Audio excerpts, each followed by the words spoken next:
Hai guys, aku ingin berbagi cerita nih. Awal aku menulis. Sejak SD, aku hobi mengarang.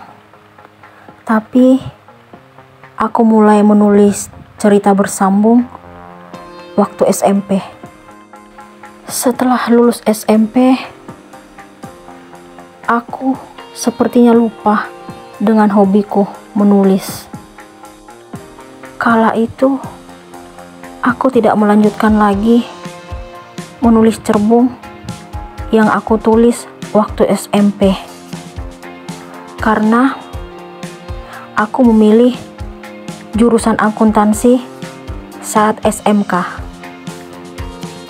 Aku sama sekali tidak pernah menulis cerita lagi.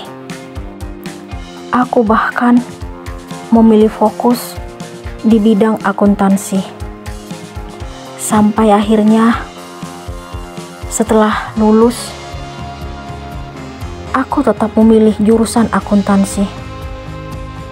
Oleh karena itu, setiap aku menulis novel sekarang, kalau tokohnya masih kuliah, pasti ada jurusan akuntansi. Karena aku menyukai bidang itu. Setelah lulus kuliah, aku diterima bekerja di salah satu perusahaan swasta di kotaku, Tanjung Pinang. Dan aku ditunjuk sebagai akuntan atau pengelola keuangan. Aku terlalu fokus dengan kegiatanku yang masih berhubungan dengan akuntansi, sesuai dengan jurusan saat aku masih sekolah dan kuliah. Hingga aku benar-benar lupa untuk menulis. Setelah beberapa tahun kemudian, aku gak sengaja melihat salah satu postingan teman di aplikasi biru. Dia membagikan sebuah grup kepenulisan. Tiba-tiba aku langsung ingat kalau aku pernah nulis cerbung waktu SMP. Dengan semangat menggebu-gebu, akhirnya aku join ke grup kepenulisan tersebut. Dan setelah beberapa hari kemudian, aku mencoba untuk membagikan cerbung yang udah aku tulis. Tapi ternyata untuk mendapatkan pembaca itu tidak mudah. Aku pun terus menulis sampai sebulan lebih kemudian, tiba-tiba cerbung yang aku posting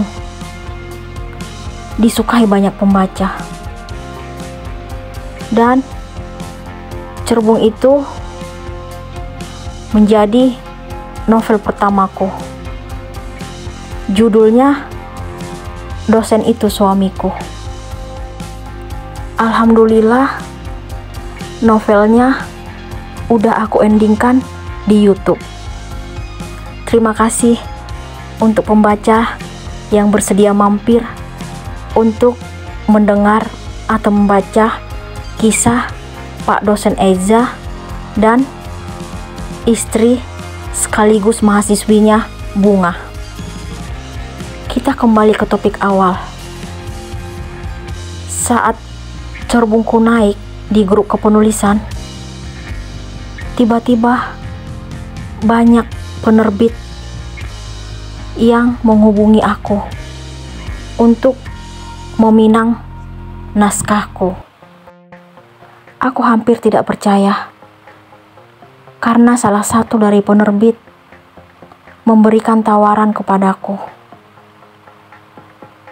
Mereka mengatakan akan menjadikan aku sebagai penulis tetap di penerbit mereka. Tapi aku menolak.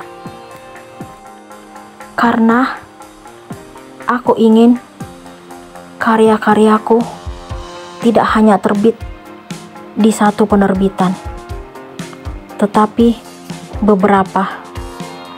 Oleh karena itu, aku pun meminta maaf karena tidak bersedia menerima tawaran mereka. Sampai akhirnya aku kembali menerima tawaran penerbit lain agar naskahku terbit di penerbitan mereka. Alhamdulillah, sekarang aku fokus menulis di platform kepenulisan. Aku ingin tetap berkarya sesuai dengan kemampuan yang aku miliki. Terima kasih atas dukungan teman-teman. Semoga sehat selalu.